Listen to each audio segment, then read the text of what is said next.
익산 일빛교회 장권능 목사입니다. 오늘 2020년 8월 2일 첫 주 귀한 예배에 참석하셔서 미지의 8월 한 달도 우리 나무의 인생도 여러분의 인생사도 가정도 모든 문제도 하나님께 맡기며 행복한 그 삶으로 하나님 책임진다는 이 말씀 붙들고 한 달도 멋지게 승리하는 귀한 은혜의 주인공들이 되시기를 주의 이름으로 축복합니다. 가정입니다. 졸다가 또 나한테 10억 달라고 하지 말고 가정을 한번 해보겠습니다. 제가 여러분들에게 10억씩 다 나눠드리면 그 10억을 여러분들은 어떻게 하실 겁니까? 1번 졸다가 또 나한테 예배 끝나고 달라고 하지 마요. 가정이라고 그랬어요. 겁나네. 1번 10억이 목사님이 주셔서 나한테 주면 1번 내일 바로 은행 문 열자마자 맡긴다. 2번 그럴 리는 없겠지만 여러분 아이들 같으면 또 미성년자 같으면 부모님에게 맡긴다. 아내는 남편에게, 남편은 아내에게, 또 부모님들은 나이 드신 어르신들은 자녀들에게 맡긴다. 세 번째, 그걸 뭘 물어봅니까? 목사님이 어차피 주시지도 않을 건데 그냥 안 받았다 생각하고 다시 목사님께 맡기겠습니다. 여러분은 몇 번이에요?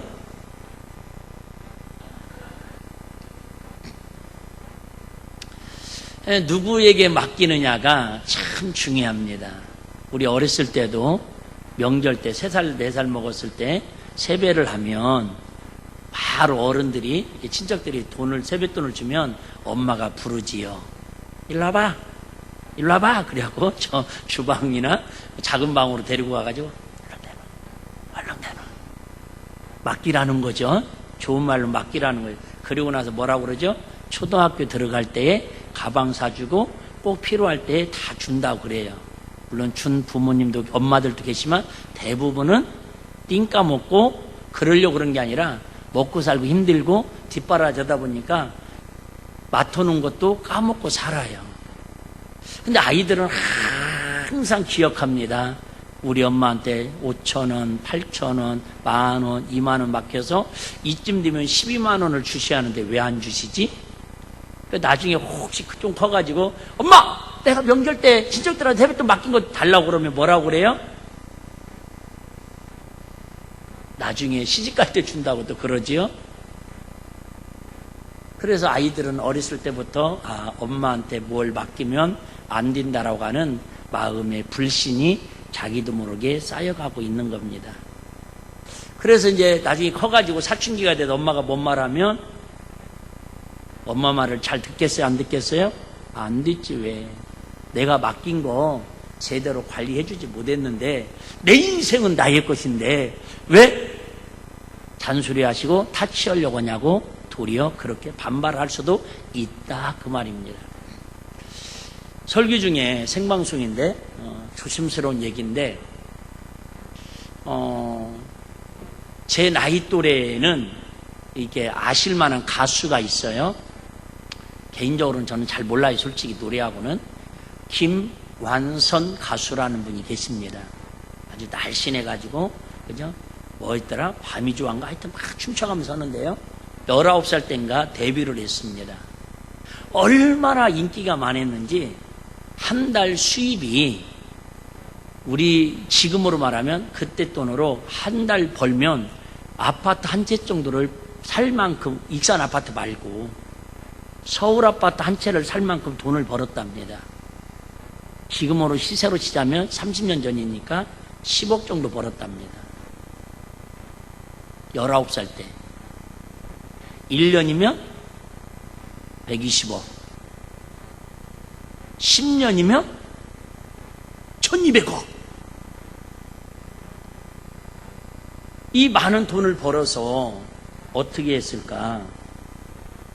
가장 자기의 사랑하고 맡길 만한 사람이 있는데 그게 누구겠어요? 당연히 엄마죠. 근데 엄마는 그쪽에 재능이 없으니까 여동생, 이모죠. 이모가 매니저 겸 모든 재산을 관리를 하도록 맡겼습니다. 그래서 자기는 열심히 노래만 부릅니다. 행사만 띱니다. 한 10년 동안, 그러니까 19에 데뷔해서 29살이 되니까 10년 동안 그렇게 돈을 많이 벌었는데도 이 가수에게 돈을 주는 게 없는 거예요. 이모가 돈 주는 게 없는 거예요.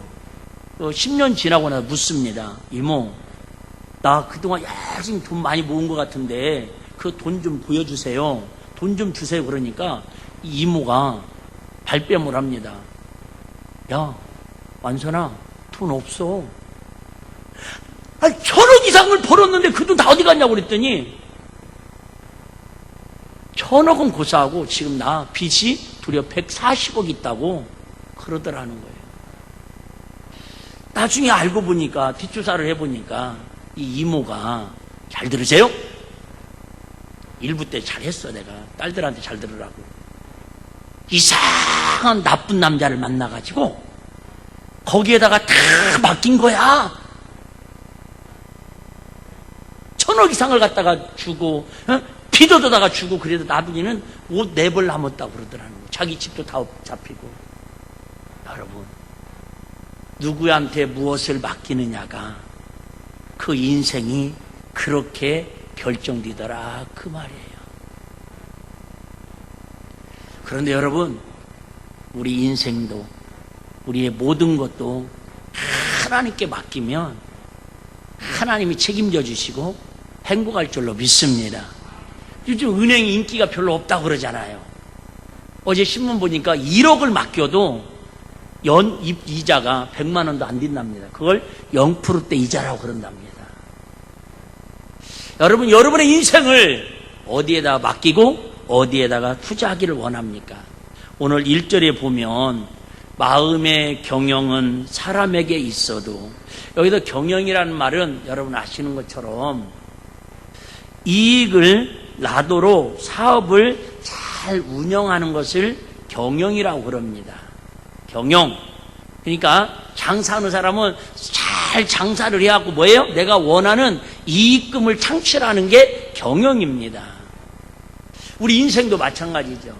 하나님 앞에 우리 인생을 맡기면 하나님께서 우리 인생을 잘 경영을 하게 하셔서 결국은 응답을 해주시고 행복하게 하시고 승리하게 하신다, 지금 그 얘기거든요. 마음의 경영은 사람에게 있어도 말의 응답은 여호와께서 나느니라. 내가 소원하는 것이 이런 것입니다. 하지만 그 소원대로 되고 안 되고는 결정권은 누구에게 달렸다라는 거예요? 하나님께서 결정하신다라는 거예요. 다시 얘기할게요. 저부터 시작해도 여러분, 돈 많이 안 벌고 싶은 사람 누구 있어요? 여러분 자녀들을 정말로 출세시키고 싶지 않은 부모들 누가 있어요? 여러분 가정이 행복하고 싶지 않은 가정이 누가 있어요? 목사님으로서는 우리 성도들을 행복하게 교회를 영적으로 질적으로 부흥시키고 싶은 마음이 없는 사람이 누가 있어요? 그런데 우리 마음에 수만 가지의 계획과 수만 가지의 경영을 우리가 생각하고 갈등하고 계획할지라도 그 응답을, 경영의 수익을, 목적을 이루시는 분은 누구라고요? 여호와 하나님이시라는 거예요. 다시 한번 얘기할게요. 너무 고전적인 얘기인데 제가 몇 번 얘기했죠. 인생을 40 이상 살고 뒤돌아보면서 딱 한마디 내뱉는 소리가 뭐예요? 아, 내 인생 내 마음대로 참 안 되네. 그러다가 또 좀 더 디테일에 가죠? 야, 내 자식 참 내 마음대로 안 되는 게 자식이네. 야, 내 사업장 내가 계획했던 거 내 마음대로 안 된다라는 게 그게 인생이 40 넘어가면서 깨닫는 건 지혜 중에 하나 아닙니까? 왜요? 많은 계획이 있어요. 많은 생각과 고민과 갈등과 여러 가지 좋은 아이템이 있고 프로젝트가 있을지라도 그것을 결국 응답하시고 이루시는 분은 하나님 손에 달렸다라는 거예요. 할렐루야. 이 8월 한 달 지금도 시퍼렇게 살아 역사하셔서 우리와 함께 하시고 우리의 마음의 경영을 이루시기를 원하시는 하나님의 경영에 응답받는 저와 여러분들이 되시기를 주의 이름으로 축복합니다.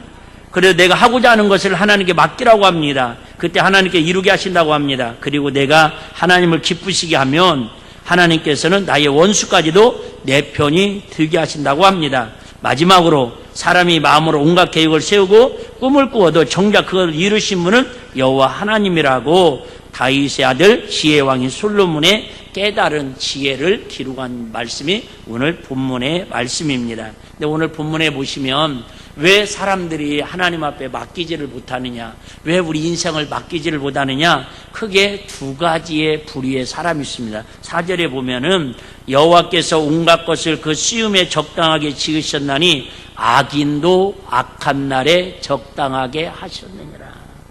요즘 시대를 무슨 시대라고 그래요? 악한 시대라고 그래요. 시대가 악하다라는 말은 사람들이 뭐해졌다라는 거예요? 악해졌다라는 거예요. 왜 하나님 앞에 우리 인생을 맡기지 못한다고요? 우리 마음이 악해지니까 하나님을 신뢰하지 못하고 하나님께 맡기지를 못하는 거예요. 여러분, 아이들이 엄마한테 자꾸 불신을 가지면 나중에 맡기라고 그래도 안 맡깁니다. 이제 두 번째는 왜 사람들이 하나님께 맡기면 편하고 행복하고 모든 것들이 주님께서 해결해 주실 때는 왜 못 맡기느냐? 5절에 보면 무릇 마음이 교만한 자를 여호와께서 미워하시나니. 그래서 교만하기 때문에 하나님께 못 맡긴다라는 거예요. 내 인생은 나의 것인데 왜 맡기냐라는 거예요. 내가 친척한테 용돈 받았으면 이건 내 건데 왜 부모님한테 맡기라는 거예요. 근데 만약에 부모님한테 맡겼는데, 예를 들면 10,000원을 맡겼어요. 근데 꼭 필요하다고 해서 10,000원 달라고 그랬는데, 야, 저번에 엄마한테 10,000원 맡겼지? 네가 참 엄마를 믿고 나를 신뢰해서도 고마워. 그러니까 이 10,000원에다가 이자 아닌 사랑을 더해서 20,000원을 줄 테니까 네가 필요한데 잘 써봐. 여러분, 그러면 그 다음부터 돈 생기면 누구한테 달려와서 맡기겠어요? 엄마한테 맡기겠지요. 여러분, 하나님 앞에 인생을 맡겼는데 하나님이 인도하시고 경영하시고 응답하신 것을 경험하고 체험해봐요. 그럼 그 다음에 또 맡기고 싶거든, 안 맡기고 싶겠어요? 맡기고 싶겠지요. 다시 얘기할게요. 매번 말씀드리지만 여러분, 예배 드릴 때마다 하나님의 은혜를 경험하고 성령님이 나에게 기름 부심을 체험하면 여러분, 예배 현장 나오지 말라고 더 나오고 싶은 거예요. 할렐루야. 근데 은혜가 안 돼. 그러니까 졸리니까 잠오니까 잡생각 들어. 그러니까 마귀가 쑥 들어와서 시험 드는 마음을 줘. 그러니까 맨날 불평이 나오고 원망이 나오니까, 이자가 안 나오니까 교회 와도 재미가 없으니까 시험 드니까, 야, 교회 다녀도 별것도 없더라, 예배 드려도 은혜도 안 되더라. 앉아있잖아요. 지금도 여기에 내가 이름 불러드려요. 여러분, 물론 목사가 능력이 없고 예배가 여러분들 마음에 들지 않은 부분도 있겠지만은, 여러분, 내가 마음이 교만해서 그런 걸 깨닫는 은혜가 있기를 바랍니다. 바로 나를 낮추면요, 주님께 맡길 수밖에 없는 거예요. 할렐루야. 우리는 일평생 살면서 자기 자신을 의지하고 살고 자기가 어떻게 노력하면 되고 어떻게 개육하면 될 것 같은데, 여러분, 솔직히 이미 증명됐잖아요. 내가 수고하고 노력한 대로 된 사람이 있어요? 한번 여러분 개인적으로 물어볼게요. 대답은 안 하셔도 괜찮습니다. 여러분이 학교 다닐 때 여러분 나름대로 중고등학교 때 꿈이 있었을 거 아니에요? 나름대로 소망이 있었을 거 아니에요? 그 꿈을 정말 나는 원 없이 내가 꿈꾸던 그 꿈 이상으로 나는 지금 이루고 누리고 살고 있다라고 그렇게 고백할 수 있는 분들은 있다. 저한테 콩국수라도 하나 사주세요. 성공하신 분이. 할렐루야.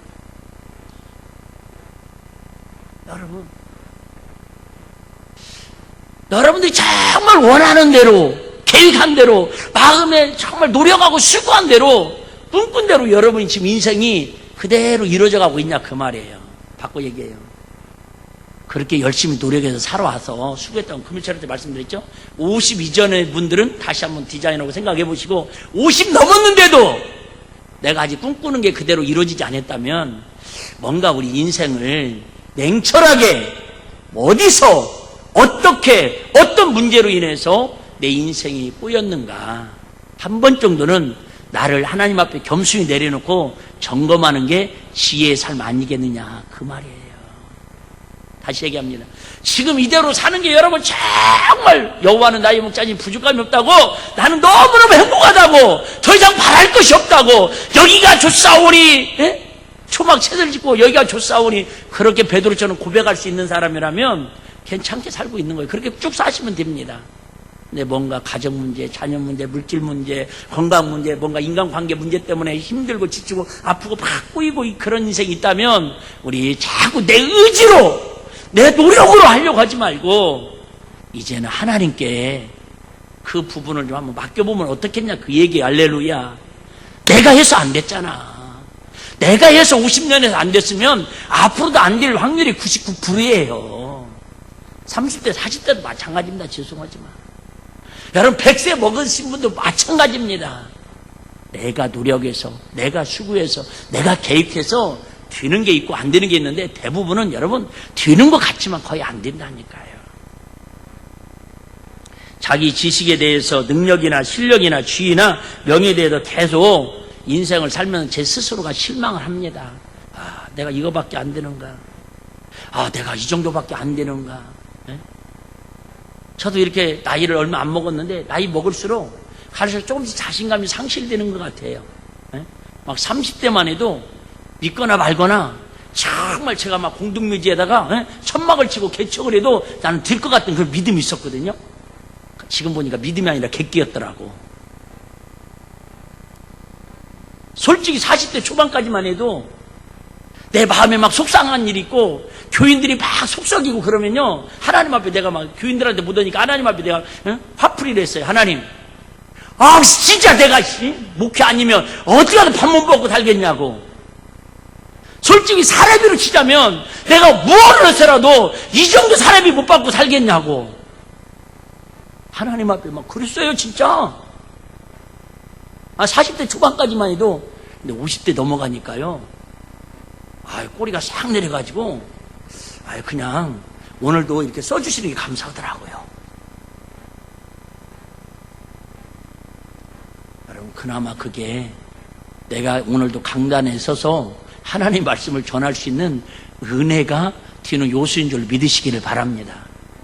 지금도 내가 그죠? 만약에 아이씨 진짜 더럽고 치사해서 담임 목사 못 하겠네, 이런 대접 받으려고 내가 목회하는가, 내가 어디 가면 여러분 그런 마음으로 하면 저도 불행하지만 밑에서 말씀을 듣고 있는 성도들도 얼마나 짜증나고 힘들고 영적으로 불행하겠어요. 여러분 다시 얘기하지만 우리 하나님 앞에 좀 더 겸손하게 내 의를, 내 아집을, 내 고집을 내려놓고, 지금까지 해서 안 됐던 거 주님께 맡겨오니 우리 자식들 좀 책임져 주세요. 내가 재테크 해가지고 이렇게 돈 좀 모아보려고, 사업 좀 잘해보려고 이렇게 했는데 되는 것 같지만 다 묶여 있어가지고 빚만 잔뜩 졌어요. 힘들어요. 여러분 그렇게 해봤으면 이제 주님 앞에 한번 좀 맡겨보면 어떨까요? 할렐루야. 여러분 다 적용은 이제 여러분들이 해보셔봐. 여러분 삶의 형태는 다 다르잖아요. 모르겠어요. 난 진짜 부족하지만 우리 성도님들에게, 여러분 아시면 제가 막 여러분들에게 아부 떠는 것도 없고, 막 어떤 목사님들처럼 막 찾아가다 신방 가다 막 집사님 없으면 나 목회 못해, 집사님이 우리 교회 등불이야, 막 목사 집사님이 내 목회 막 오른팔이야 왼팔이야. 나는 살면서 한 번도 그렇게 해본 적이 없어. 문자 보내는 것도 그렇게 나는 인색해. 왜 그런지 나도 모르겠어.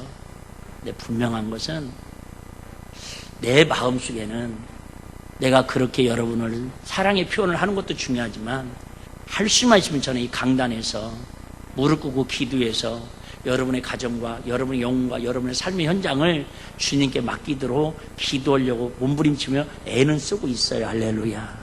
그게 내가 할 수 있는 일이에요. 내가 여러분 문자 하나 보내서 기분 좋을 수 있겠죠. 집사님 힘내라, 힘 싸워라 싸. 근데 여러분 내가 격려 노래 한번 불러주고 밥 한 끼 사주면 물론 큰 위로와 격려가 될 수도 있겠죠. 어떤 분이 저한테 대놓고 그러더라고요. 왜 목사님은 이게 사업에서 얼마나 사업장이 힘든지 모르시가니 사업장마다 다니시면서 한 번씩 오셔서 좀 기도도 해주시고 그러면 좋을 텐데 왜 목사님은 와서 기도를 안 해주시냐고. 난 진짜 성격이 내성적이라서 난 다른 사람한테 민폐 끼치는 것 같아가지고 괜히 그저 사업장 가고 밥이나 한 끼 얻어 먹으러 온 것처럼 혹시 뭐 봉투라도 하나 내놓으라고 하는 것처럼 그런 부담 주는 것 같아서 나 솔직히 그래서도 안 간다고. 근데 나는 지금까지 오라고 하는데 안 간 집, 안 간 사업장 없습니다. 이해되시면 아멘. 여러분 혹시 그런 분 있으면 얘기하세요. 내가 오라고 했는데 못 간 거 있으면 내가 진심으로 공개적으로 여러분에게 사과할게요. 저 오라고 하는데 어떤 집이든 가난한 집이든 부잣집이든 어떤 사업장이든 식당이든 여러분 사업장이든 안 간 데 없습니다. 심지어 차를 사도 기도해달라고 그러면 내가 중고차가 됐든 새 차가 됐든 기도 안 해준 적 없습니다. 왜요? 내가 할 수 있는 건 하나님께 여러분의 가정도, 여러분의 사업장도, 여러분의 운전대도, 여러분의 차량도, 자녀들도 내가 나한테 맡기는 게 아니라 나도 하나님께 기도해서 여러분을 맡겨야 하니까. 할렐루야. 혹시 저에 대해서 오해하고 있다면 우리 목사님은 성격이 내성적이고 남편들한테 피해 안 주려고 목사님이 나를 돌보는 것보다 하나님께 맡기는 게 내 영혼이 잘 되고 우리 가정이 잘 되는 걸 그 마음 가지고 목회하시는구나. 이렇게 좀 소통하는, 알아주는, 알아달라는 건 아니고 하여튼 그런 마음을 갖는 우리 성도님들이 되시기를 주의 이름으로 부탁을 드립니다. 얼마 전에, 오래전에 이런 전도지가 있었습니다. 당신의 운전대를 누구에게 맡기겠습니까? 다시 얘기합니다. 여러분, 맡긴다고 하니까 그냥 무조건 예를 들면 이런 거죠. 식당을 하는데 하나님께 맡긴다고 그러면서 하나님께 맡기라고 그랬어. 오늘부터 그냥 고춧가루 넣고 싶은 대로 넣고 그냥 뭐 밥 하고 싶은 대로 하고 열고 싶은 대로 여러분 그러면 그 식당 3일 안에 망합니다. 그건 맡기는 게 아니라 방종, 무관심, 하나님의 능력을 없인 여기는 거예요. 농사를 지으면서도 모내게 해놓고 하나님께 맡기라고 그랬어. 그리고 비리도 안 주고 농약도 안 주고 벼베기 할 때 벼베기도 안 하면 그러면 여러분 그 농사 망치는 거지요. 여러분 하나님께 맡긴다라는 뜻은 내 인생을 그냥 자포자기해서 하나님 앞에 그냥 어떻게 한다는 게 아니라 운전대를 맡기는 것 같다 그 말입니다. 운전대. 자, 내 인생의 운전대를 누가 잡아달라는 거예요? 하나님 잡아달라는 거예요.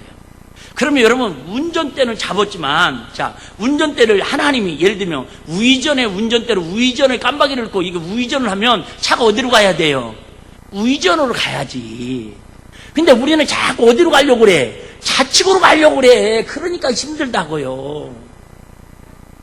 운전자가 브레이크를 밟으면 차가 서야 돼, 안 서야 돼요? 서야지요. 그런데 막 냅다 직진해놓고는 왜 하나님은 내 인생에 이렇게 방해꾼이 되고 도와주지 않냐고. 그리고 원망 불평하면 그거 맡기는 게 아니다 그 말이죠. 그게 자기 아집이고 고집이에요. 그러니까 예를 들면 우리 몇 절이었습니까? 우리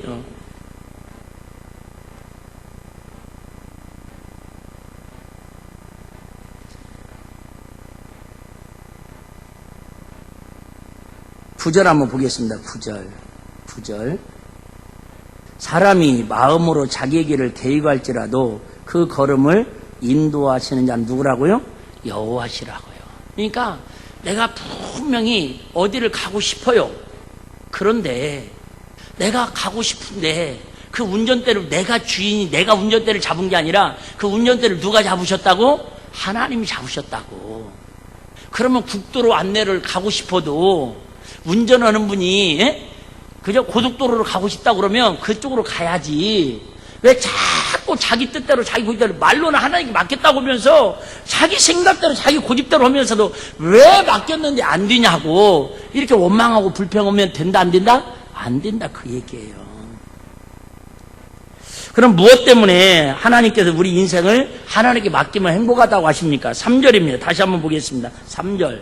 야, 너희 행사를 여호와께 맡기라. 명령입니다. 명령. 그리하면 조건입니다. 너희의 경영하는 것이 원하고 꿈꾸고 목표하는 것이 뭐 한다고요? 이루어지리라. 지금까지 설명드렸습니다. 여러분 내가 수고하고 노력해서 되는 것도 있지만 죽었다 깨어나도 내가 해도 안 되는 게 있다니까요. 그런데 하나님께 맡기면 내가 하는 것보다 하나님이 훨씬 좋게 해주셔요. 할렐루야. 다시 얘기합니다. 노사심에 의해서 그런다고 해서 내가 기도도 안 하고 쉽게 말하면 봉사도 안 하고 예배도 안 되고 그게 아니고 사업하는 사람이 사람도 안 만나고 예를 들면 열심히 하지도 않고 하나님께 맡겼다고 방종을 그건 아니다 그 말입니다. 자, 베드로전서 5장 7절 한번 보겠습니다. 베드로전서 5장 7절 같이 한번 읽어봅니다. 시작. 너희 염려를 다 주께 맡겨버리라. 이는 저가 너희를 뭐 하십니라? 권고하십니라. 이 말씀이에요, 여러분. 염려를, 걱정을, 근심을 여러분 솔직히 사업이든 자녀 문제든 저도 교회 문제든 이 경영을 하려면 머리가 지끈지끈 하잖아요, 솔직히. 그 맡겨버리라 이 말은 뭐예요? 명령형이요, 명령형. 그러면 저가 하나님께서 너희를 뭐 하시리라? 권고하시리라. 권고라는 말은 말 그대로 권면하고 훈계해 주신다 그 말이에요. 하나님께 맡겼으면, 사업을 맡겼어요. 하나님, 오늘도 식당을 열었습니다. 오늘도 사업장을 열었습니다. 오늘도 내 직장을 갔습니다. 하나님께 내 모든 것을 맡깁니다. 그러면 그냥 낮잠 자고 그저 포기하고 놀라는 게 아니라 하나님께 맡기면요, 그때마다 하나님이 우리에게 사람을 통해서, 마음을 통해서, 환경을 통해서 깨닫게 하시고 권고해 주신다 그 말이 할렐루야. 예를 들면 야, 너 오늘 저 사람은 만나지 마. 아, 거기 땅은 너 이번에 사지 마. 지금은 싼 것 같지만 그거 사면 애먹인다? 예를 드는 거예요. 여러분, 하나님이 주시는 권고가 있어요. 솔직히 저는 방송을 하든 부흥집회를 가든 사실 하나님이 권고의 음성을 듣지 못하면 내가 목회에 너무 힘들어요. 저는 진짜 목회하면서 이 하나님의 맡기는 것은 내가 그저 포기하는 게 아니잖아요. 그럼 하나님께 자꾸 물어보는 거예요. 하나님, 우리 집사님이 지난주도 안 나오고 교회 중직자가 돼서 문자도 안 보내고 저렇게 방임하는데 어떻게 해야 돼요? 하나님께 제 마음에 때로는 문자 보내라. 그럼 문자 보내고 때로는 그냥 무관심해라. 내가 알아서 손봐가지고 적당하게 내가 주물러가지고 갖다 놓을 테니까 염려하지 말아라. 근데 그런 하나님의 공고는 아직 한 번도 들어본 적이 없어요. 내가 듣고 싶은 말은 막 하나님 그런 거예요. 내 종아 걱정하지 마라. 네 마음을 상하게 했으니 내 마음도 상했으니까 다리몽사기를 확 흔들어가지고 너 앞에 가갖고 아이고 내가 주일날 이렇게 목사님 속삭였더니 이렇게 안 된다라는 걸 회개시키겠다. 막 이런 음성은 한 번도 난 듣고 싶은데 안 들려주시더라고. 여러분, 진짜 이 부분을 잘하면 여러분 영적 생활 너무 재밌게 할 수 있어요. 할렐루야. 누구를 만나러 가든, 여러분 자녀들이 내 마음에 안 들든, 여러분 사업을 하다가 어떻게 해야 할지 막 갈등 생기고 번민하고 갈등할 때 꼭 하나님께서 물어보셔봐요. 하나님 맡깁니다. 하나님 결제해 주세요. 그러면 하나님께서 야, 이번에는 하지 말고 3일 동안 금식하고 결정하면 안 되겠니? 여러분 하나님께 맡기면 하나님이 권고해 주시더라고. 할렐루야. 네. 저는 참 그 부분을 많이 하려고 무던히 했습니다. 특별히 여러분은 안 그러지만 제가 이제 집회를 가면 상담을 하시는 분들이 계셔요.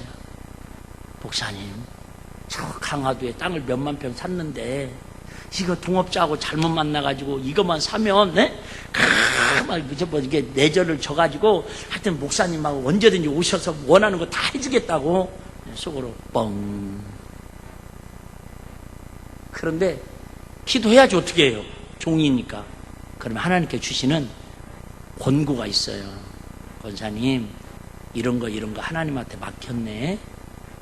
이런 거 먼저 하나님 풀으시라고 그러네. 아니, 나한테 주시는 권고를 전해줘요. 듣고 안 듣고는 본인이 알아서 할 일이고. 여러분, 주의 종한테 권고 듣지 마시고 성령님을 통해서 하나님의 음성을 통해서 하나님의 권고를 받는 우리 일비 가족들이 되시기를 주님으로 축복합니다. 그러면 여러분 누구한테 상처받을 것도 없고 시험 들을 것도 없잖아. 이해되시면 아멘. 여러분 하나님의 권고 해주신다니까요. 한번 믿고 한번 해봐요. 하나님, 나 이런 문제 정말 어떻게 할지 답이 안 나와요. 하나님 결제해 주세요. 하나님께 맡깁니다. 그리고 하나님께 3분만 하나님 앞에 모든 거 내려놓고요, 묵상해봐요. 그럼 하나님께서 스쳐가는 분은 환상을 통해서든 마음을 통해서든 말씀을 통해서든 마음의 감동을 통해서든, 근데 이게 처음에는 영분별이 안 되면 귀신이 또 주는 응답 가지고 또 했다가 목사님 성령님의 전구 받았다가 나 망했는데요, 그럴 수도 있어요. 예, 영적으로 분별력이 안 되면. 어쨌든 너희 염려를 다 주께 맡겨버리라. 그리하면 저가 너희를 뭐하리라? 권고해 주시리라. 우리 인생을 하나님께 맡길 때 우리가 경영하는 것이 왜 이루어지십니까? 9절 한번 다시 보겠습니다. 9절. 자, 사람이 마음으로 자기 길을 뭐 할지라도, 여러분 얼마나 계획이 많습니까? 저도 막 계획이 많아요. 근데 그 계획대로 되는 사람이 있어요, 솔직히? 여러분 계획한 대로 10%만 인생을 전반적으로 통으로 되는 사람은 성공한 사람이라니까? 안 되는 거예요. 도리어 계획하지 않은 일들이, 변수들이 더 많이 생기는 게 우리 인생사예요. 신앙생활은 더 말할 것도 없습니다. 영적 생활은 더 말할 것도 없습니다. 내가 원하는 내비게이션대로 여러분 신앙생활이 갈 것 같죠? 천만에 콩떡입니다. 근데 문제는 그럴 때에 우리가 넘어지더라 그 말이죠. 사람의 마음이 자기의 길을 계획할지라도 그 걸음을, 운전대를 운전하시는 자유전, 우회전하는 건 목적지까지 가긴 가는데 결국은 나를 조정하는 분 누구라고요? 성령님이시고 하나님이시다 그 말이. 할렐루야. 그분이 조정하는 대로 가면요, 웃으라면 웃고, 먹으라면 먹고, 자라면 자고, 교육하라면 교육하고, 예배드리라면 예배드리고, 기도하라면 기도로, 참으라면 참고, 여러분 봉사하면 봉사하고, 여러분 순종하라면 순종하면요 진짜 행복하다니까요. 할렐루야. 행복해요 여러분. 근데 자꾸 성령님의 운전하는 감동에 자꾸 거여 그러니까 자기도 힘들고 주변 사람도 힘들고 목사님도 힘들게 만드는 거예요. 심지어 하나님까지 힘들게 만드는 거예요. 그 걸음을 인도하는 자는 여호와시니라. 누가복음 5장에 보면 우리가 잘하는 말씀 주부에다 써놨는데, 여러분 주부 제발 놓고 가지 마시고 집에 가서도 한 번씩 읽어보셔봐요. 5분도 안 걸려. 제가 주부에 있는 말씀도 다 설명 못할 때도 있잖아요. 어느 날 지금처럼 이렇게 더위가 한창이었는지 갈릴리 바닷가에서 배 두 척이 있는 것을 보시고 예수님께 가까이 가십니다. 그 배의 어부들은 베드로, 안드레, 야고보와 요한이었습니다. 이들은 밤잠을 자지 않고 밤새 그물을 던지고 어떻게 하면 많은 고기를 잡아서 경영, 이익을 낼 것인가 막 계획하고 수고합니다. 근데 밤새도록 자기의 계획대로, 자기의 재능대로, 자기의 수고를 했는데도 밤새도록 고기를 한 마리 잡아요, 못 잡아요? 못 잡습니다. 내가 금방 다 될 것 같은데요. 금방 이것만 넘어가면 막 벼락부자가 질고 문제가 해결되는데 안 되고 또 꼬여요. 베드로, 요한, 야고보가 그러고 있잖아요. 이들은 밤잠을 자지 않고 밤새 그물을 던지 한 마리 잡지 못합니다. 허탈한 심장에 화가 나서 그물을 손질하고 있습니다. 그런데 갑자기 사람들이 몰려오고 어떤 낯선 사나이가 나타나 다짜고짜 말합니다. 배 좀 사용합시다. 배 좀 육지에서 떼주시겠습니까? 지금 한창 화가 나 있는 상황의 베드로는 뭐예요? 자기의 그 권고함을 자기 감정에 반응하지 않고 순종하고 들어주는 거예요. 이 인간아, 지금 배가 고기가 안 잡으면 열받아 죽겠는데 염장질느냐, 그럴 수도 있는데요. 배를 빌려달라고 띄우라고 하니까 네 순종을 합니다. 지금 한창 화가 나 있는 상황에 베드로는 거절하지 않습니다. 자기 배의 키를 예수님께 맡깁니다. 얼마 후 말씀을 마친 예수님께서 깊은 데로 가서 그물을 내려 고기를 잡아라 하십니다. 정보를 알아보면 예수님 바닷가 출신도 아니고 어부 면허증도 없는 목수의 아들입니다. 그에 비해 자기들은 갈릴리 바다의 어부로 잔뼈가 굵은 어부 면허증 있는 베테랑 어부들입니다. 그런데 갑자기 베드로의 태도가 바뀝니다. 선생님, 우리가 밤이 맞도록 수고하시니 잡은 것이 없었지만 말씀에 의지하여 내가 그물을 내리겠나이다. 여러분, 사람의 권고를, 엄마의 권고를, 목사님의 권고를, 여러분 믿음의 선배의 권고를 말로 들을 때는 그게 별 효과가 없을 수 있어요. 그런데 이 처음에는 선생님이 말씀하시니까 선생님으로 대했다가 내가 밤새 수고했지만 잡지 못했지만 당신이 말씀하니까 뭐예요? 말씀대로 순종하겠나이다. 여러분, 말이 말씀드릴 때에 능력이 나타나는 거예요. 할렐루야. 오늘 제가 이렇게 말씀을 드려도 여러분 말로 듣는 사람이 있을 거예요. 오늘 목사님 참 말하시네, 참 말하시네, 설교하시네. 근데 여러분, 오늘 제가 드린 말씀을 한 말씀이라도 말씀으로, 그것도 무슨 말씀으로? 로고스가 아닌 네바의 말씀으로 내 영혼에 딱 부딪히면요, 그 속에서 능력이 나타날 줄 믿으시기를 바랍니다. 선생님, 우리가 밤이 맞도록 수고하실 때 잡은 거 없지만 말씀에 의지하여 내가 그물을 내리겠나이다. 그리고 결과는 우리가 아시는 것처럼 그물이 찢어지도록 고기가 잡혔습니다. 그 직후에 주님께 말씀하신 이제 후로는 너희가 사람을 낚는 어부가 되리라. 즉 오늘 찬양대회가 찬양한 것처럼 주님의 제자다운 제자, 하나님 나라의 사도가 되어서 베드로, 요한, 야고보 이 사람들은 몽땅 인생을 주님께 맡겨서 수많은 쉽게 말하면 경제적인 부유함도 경영도 이루었지만은 그들은 하나님 나라의 부기둥이 되게 하시는 하나님 나라의 주인공으로 그의 인생이 쓰임받게 되더라 그 말이에요. 뭘 맡겼더니 배를 맡겼더니 말씀에 의지하여 배를 맡겼더니 사업을 맡겼더니 하나님께서 하나님 나라의 주인공으로 살아갈 수 있는 복을 허락하셨더라 그 말입니다. 자, 그러면 우리는 어떻게 하면 하나님께 맡길 수 있겠습니까? 2절 한번 보겠습니다. 2절. 자, 2절. 사람의 행위가 자기 보기에는 모두 깨끗하여도 여호와는 뭐예요? 심령을 그래요. 우리가 이걸 몰라요. 진짜 열심히 사는 사람들이 수고하고 노력하는 사람이 안 되는 사람이 생각보다 많습니다. 왜 그런 줄 아세요? 자기의 의로 살기 때문에 그래요. 조심스러운 얘기인데요. 우리 아버님한테 제가 은혜를 받으니까 우리 아버님한테 내가 해줄 수 있는 선물이 없더라고요. 또 우리 아버님한테 최고의 선물은 제가 솔직히 이제 제가 믿음이 좀 없었을 때는 우리 아버님은 약주는 일절 안 드셨었어요. 근데 이제 담배는 좀 피셨었어요. 제 깐에는 어린 나이에도 군대에 있을 때 담배가 나오잖아요. 안 피는 친구들 거 싸니까 다 이렇게 그도 우리 아버님 피는 담배보다는 군대에서 피는 담배가 그래도 좀 좋은 담배입니다. 그래도 워낙 우리 아버님이 싼 걸 피시니까 그걸 내가 한 박스를 소대원들 거 다 삽니다. 돈 주고 휴가 나와서나 아니면 택배로 우리 아버님께 보내드립니다. 참 지금 생각하면 빨리 잡수고 죽으라고 내가 부리도 그런 부리가 없었죠. 그래서 제 깐에는 우리 아버님이 좋아하는 게 그거밖에 없는 것 같더라고요. 내가 내 부를 때는. 그래서 이제 나중에 은혜 받고 나니까 우리 아버님을 어떻게 전도할까 그래서 제가 막 전도를 하기 시작했습니다.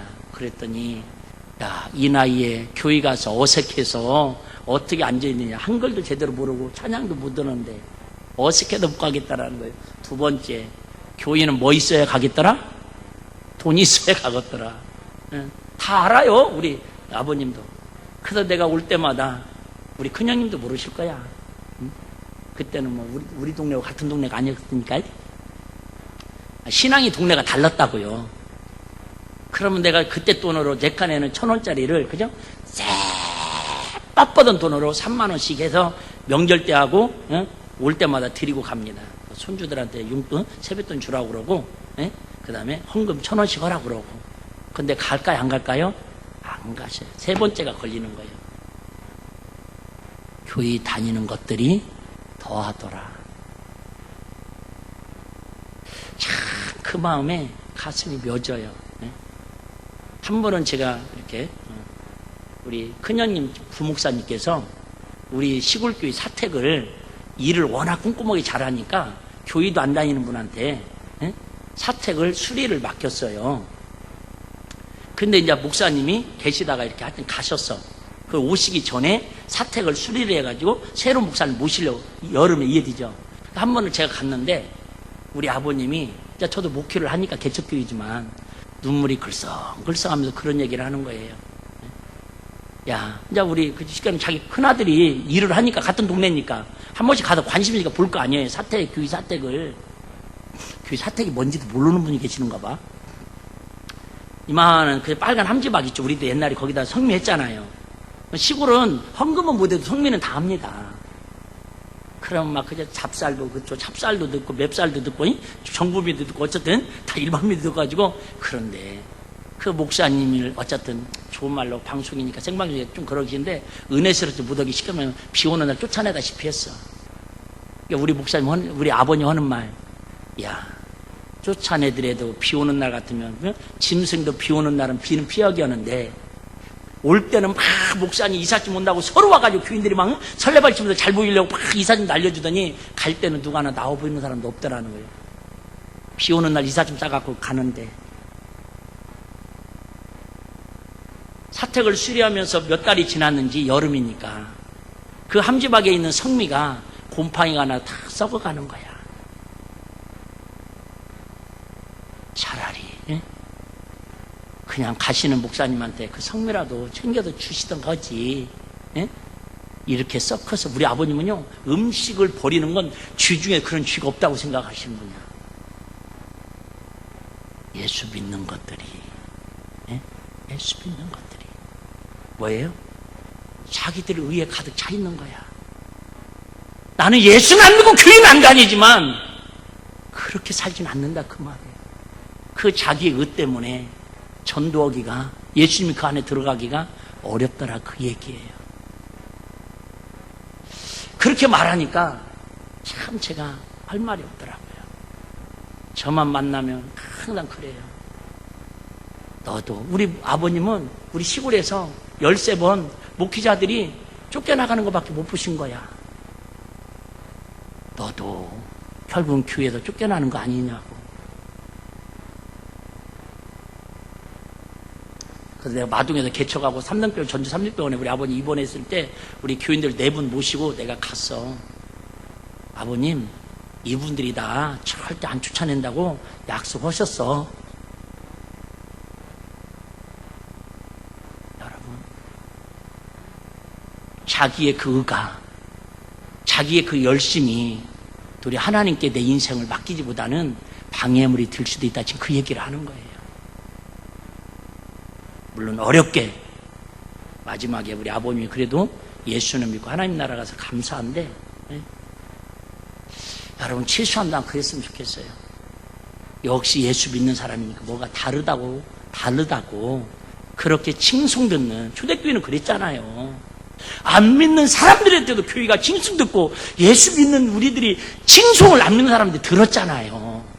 근데 지금은 예수 믿는 사람들이 더 세상 사람들 악하다고, 더 불의한다고, 더 교회에서 시끄럽게 하고, 목사님들을 막 멱살 잡고 쫓아낸다고 그렇게들 알고 있으니 그게 무슨 전도가 되고 은혜가 되겠냐 그 말이에요. 여러분, 자기 의가 강하면 절대 하나님께 무엇을 맡길 수가 없습니다. 내 의를 내려놓고 하나님께 맡기는 저와 여러분 되시기를 주의 이름으로 부탁합니다. 고린도서 4장 4절 한번 읽어볼까요? 내가 자책을 아무것도 깨닫지 못하나 그러나 이를 인하여 의를 따함을 어찌 못하노라. 다만 나를 판단하실 그 여러분, 세상 사람들 저 사람 완벽해, 저 사람은 성인군자야, 아무리 그렇게 의롭지라도 하나님은 그 심령을 감찰하시는 분이니까 이 땅에 의로운 사람은 하나도 없다 그 말이 할렐루야. 오직 의로운 사람은 그래도 예수 피로 구원받은 하나님 자녀들인 줄로 믿습니다. 마지막은 자 4절 한번 보겠습니다. 아까도 읽었지만 내 주변의 사람들까지도 하나님께 뭐예요? 맡겨야 한다라는 거예요. 심지어 우리 주변에 뭐예요? 나에게 막 해로움을 주고 핍박을 주고 어려움을 주고 원수까지도 하나님께 맡겨야 한다라는 거예요. 근데 우리는 나한테 조금만 서운하고 조금만 막 힘들게 하면 거기 막 부글부글 끓어서 잠 못 자잖아요. 하나님께 맡기세요. 이렇게 설교하는 저도 안 맡겨줘요. 안 맡겨지니까 이렇게 타는 거예요. 자, 우리 8절 보면요. 이제는 뭣도 맡기라는 거예요? 경제적인 부분도 맡기라는 거예요. 경제적인 것도 맡기라는 겁니다. 한번 따라하고 마치겠습니다. 성도는 인생을 몽땅 하나님께 맡기는 겁니다. 다시 한번 얘기하고 마치겠습니다. 맡기면 행복합니다. 시작. 한 번 더 시작. 맡기면 행복합니다. 그래요. 묻지도 하고 따지도 말고 그냥 하나님께 힘들고 어려우면 맡기세요. 그러면 하나님께 분명한 것은 하나님께서 처음에는 이해가 안 되고 헷갈릴 수도 있지만 하나님 우리 마음에 감동 주셔요. 하나님 결제해 주셔요. 조금만 참아라. 이 고비만 넘기면 내가 더 크게 쓰시리라. 이 고비만 넘기면 내가 그 자녀를 책임져 주리라. 물질 때문에 너무 걱정하지 마라. 하나님께 맡겨라. 내가 이렇게 풀어주리라고. 베드로가 밤새 잡았지만 한 마리도 못 잡았지만 말씀에 의지하여 하나님께 맡기니까 그물이 찢어지도록 고기가 잡힌 것뿐만 아니라 하나님 나라의 가장 큰 주인공으로 쓰임받은 것처럼 이 땅에서 물질의 복도 받고 가정의 평강도 누리지만 하나님 나라의 주인공으로 하나님께 맡겨서 그렇게 행복하게 살아가는 저와 여러분들 되시기를 주의 이름으로 축복합니다.